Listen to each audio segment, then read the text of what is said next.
There's a lot of court action at Roland Garros today, with Paralympics medals up for grabs in the men's wheelchair tennis doubles.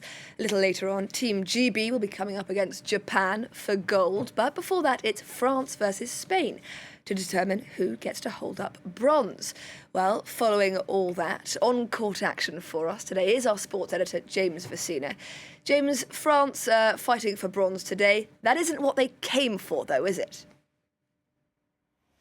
No, absolutely, Haxie. They've just arrived on the Suzanne Lenglen court to try and fight for that bronze. They're facing the Spanish side to try and get that third place medal after Stéphane Houdet and Frédéric Cattaneo were ousted in the semi-finals, ousted by the British pair, Alfie Howitt and Gordon Reid.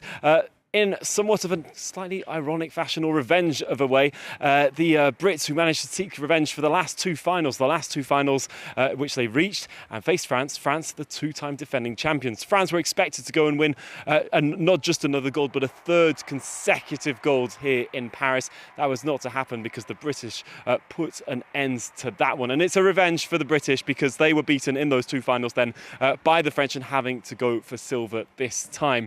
Now, this means that France are going to have to try and do their best to try and get that silver. I can tell you that they've been welcomed under huge amounts of excitement by the crowds on the Suzanne Lenglen court, who are coming in full support for them. And after that, indeed, it will be up for Team GB versus Japan to fight for that gold. Will it be third time lucky for the Team GB? We'll find out in a couple of hours' time.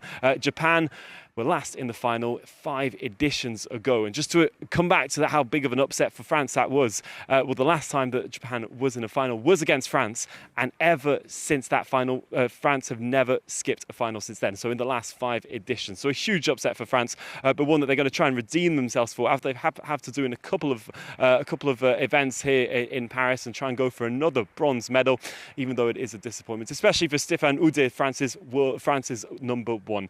So we'll have all that for you later on, but I can tell you it is very nice to see so many people who've turned out to watch the wheelchair tennis, much more than during the Open, and they're enjoying the Paralympics.